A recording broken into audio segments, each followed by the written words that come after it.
Channel, this is Silky Khanna. हम लोग कर रहे हैं वॉल्यूम सरफेस एरिया एक्सरसाइज 13.6 और हम लोग बहुत ही इंपॉर्टेंट क्वेश्चन करने वाले हैं आज, जो कि है लेड पेंसिल का क्वेश्चन, जो बहुत ही मुश्किल लगता है बच्चों को, बट कुछ भी नहीं है मुश्किल। फिगर समझ लो, सब कुछ समझ आ जाएगा, बहुत ही इजी है। देखो समझाती हूँ मैं आपको।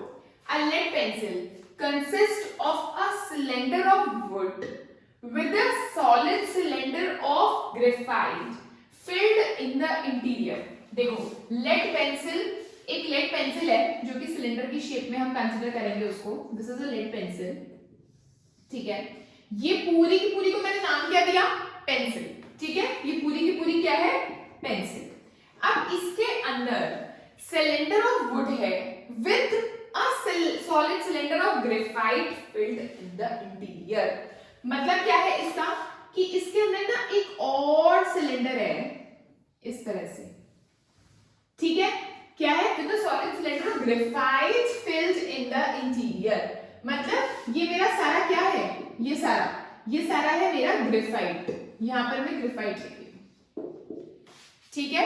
पूरी की पूरी पेंसिल, अंदर एक सिलेंडर, किसका? ग्रेफाइट का। तो वुड कहां पर है? नहीं समझ आया अभी?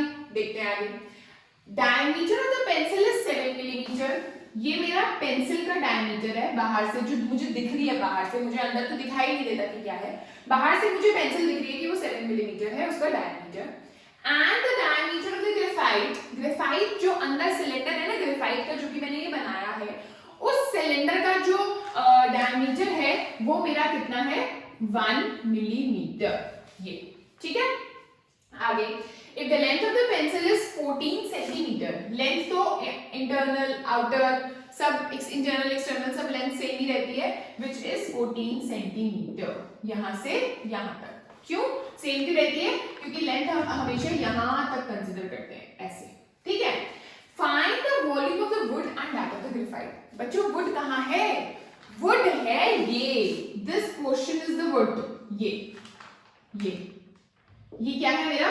वुड वाला पोर्शन, वुड।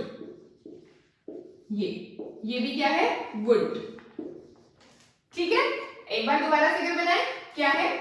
ये रहा पेंसिल, ठीक है। इस पेंसिल के अंदर ग्रेफाइट का सिलेंडर, ये रहा। ये सारा क्या है? ग्रेफाइट। और वुड कहां है? ये और ये, ठीक है। तो क्या करना है हमें? वॉल्यूम ऑफ वुड निकालना है और वॉल्यूम ऑफ ग्रेफाइट निकालना है। वॉल्यूम ऑफ ग्रेफाइट निकालने में तो कोई प्रॉब्लम ही नहीं है। ग्रेफाइट का क्या क्या दिया हुआ है हमको? सब कुछ दिया हुआ है। ग्रेफाइट का सबसे पहले तो हमको दिया हुआ है डायमीटर, विच इज 1 मिलीमीटर, ठीक है, जिसको मैं सेंटीमीटर में चेंज कर लेती हूँ, विच इज 1/10 सेंटीमीटर। लेकिन मुझे तो रेडियस चाहिए, तो रेडियस के लिए मैं इसको डिवाइड बाय 2 कर लेती हूँ, तो वो मेरा आ जाएगा 1/20 सेंटीमीटर, ऐसे, ठीक है। ये ग्रेफाइट का रेडियस है। और ग्रेफाइट की हाइट क्या दे रखी है? हाइट तो नॉर्मल पता ही है हमको, चाहे वो पेंसिल हो, ग्रेफाइट हो, कुछ भी हो, हमें क्या लेनी है? 14 सेंटीमीटर, ठीक है। तो अब मैं वॉल्यूम के लिए क्या करूंगी? पाई r square h, that means 22/7 into r into 14 centimetre cube, ठीक है बच्चों। तो 7 2s are 14, 2 10s are 20, 2 10s are 20 और 2 11s are 22। तो मेरा आया 11/100 centimetre cube, which is 0.11 centimetre cube. ये आया मेरा वॉल्यूम ऑफ ग्रेफाइट। अब हमें वॉल्यूम ऑफ वुड निकालना है, जिसके लिए ये सोचो कि वॉल्यूम ऑफ वुड निकालने के लिए अगर मैं पूरी पेंसिल का वॉल्यूम निकाल लूं और उसमें से अंदर जो ग्रेफाइट के सिलेंडर का वॉल्यूम है वो माइनस कर दूं, तो मेरा वॉल्यूम ऑफ वुड आ जाएगा।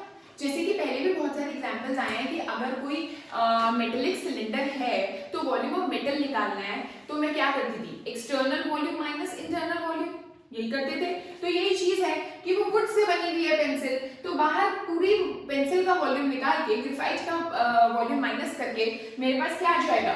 वुड का वॉल्यूम आ जाएगा, है ना। तो वो निकालने के लिए मैं क्या करूंगी? सबसे पहले मैं वॉल्यूम ऑफ पेंसिल निकालती हूँ। वॉल्यूम ऑफ पेंसिल, सबसे पहले देखते हैं पेंसिल का क्या क्या दिया हुआ है। पेंसिल का मेरे पास दिया हुआ है डायमीटर, विच इज 7 मिलीमीटर। यानी रेडियस हो गया 7/2 मिलीमीटर।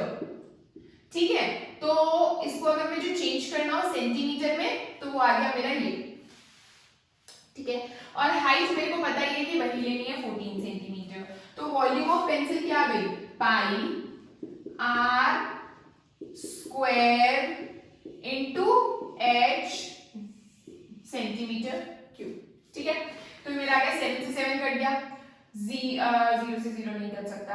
ओके, 2 10 और 2 11 ठीक है, 2 10 2 7 तो मेरा आ गया 11 इंटू 7 इंटू 7 यानी 11 इंटू 49 अपॉन 100 सेंटीमीटर क्यूब।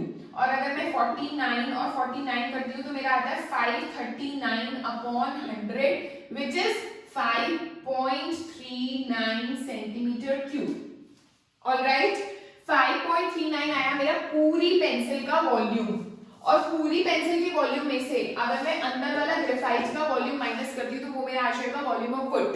तो बस अब मुझे ये लिखना है कि volume of wood is equal to volume of graphite, sorry volume of pencil minus volume of graphite.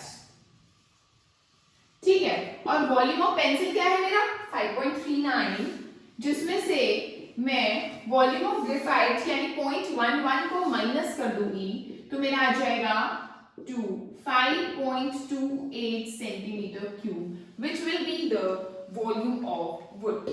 Alright, चलो बच्चों चलते हैं लास्ट क्वेश्चन की तरफ। इस एक्सरसाइज का लास्ट क्वेश्चन है ये, बहुत ही इजी, बहुत ही simple question.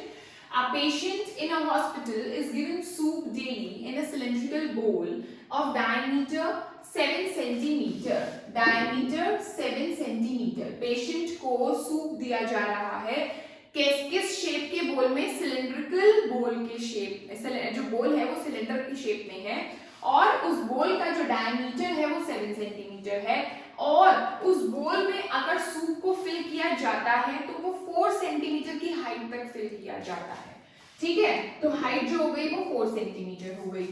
How much soup the hospital has to prepare daily to serve 250 patients? भाई अभी तो हम ये एक बोल की बात कर रहे हैं कि एक पेशेंट है, उसको एक बोल सूप दिया जा रहा है, उस बोल की जो डायमीटर है वो 7 सेंटीमीटर है यानी रेडियस जो है वो 7/2 है और जो हाइट है वो 4 है।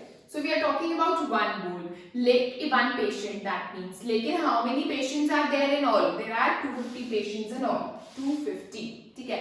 अभी हम one bowl की बात करते हैं। तो उस one bowl में उन्होंने कहा कि जो सूप है वो कितनी हाइट तक फिल किया जाएगा, this is fixed, that is 4 centimetre. तो अगर वो हाइट फिक्स्ड है, रेडियस फिक्स्ड है, तो हमें ये पता चल जाएगा कि एक बोल में हमारा कितना सूप आता है। कितना सूप मतलब how much soup, how much soup मतलब capacity of the bowl, capacity मतलब वॉल्यूम। ठीक है ना, तो अगर मैं निकालूं volume of one bowl it will be equal to pi r square h यानी 22/7 into r into h centimetre cube. Correct, 7 से 7 कट गया, 2 11 2 2 that means 11 into 7 into 2, ठीक है, 11 into 14 यानी 154 सेंटीमीटर क्यूब ये हमारा soup, this much soup will be in one bowl यानी for one patient. लेकिन how many patients are there 250।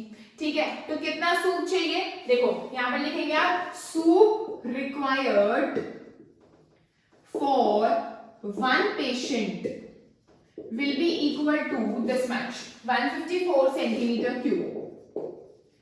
ठीक है, और हाउ मच सूप, अच्छा इन्होंने कहीं भी ये नहीं कहा कि तुम्हें लीटर्स में आंसर चाहिए या किस में चाहिए आंसर। अगर चाहिए होगा तो हम सेंटीमीटर क्यूब को लीटर्स में कन्वर्ट कर लेंगे by dividing it by 1000।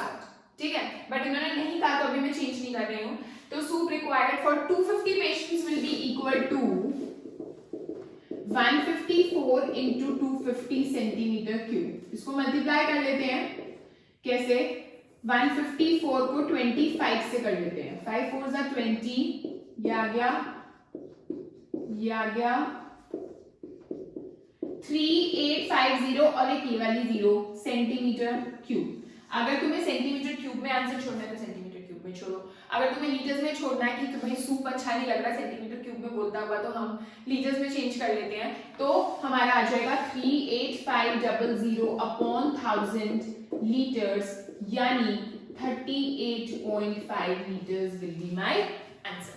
Okay guys, so these were 7th and 8th question of this exercise खत्म। 7th question was very important।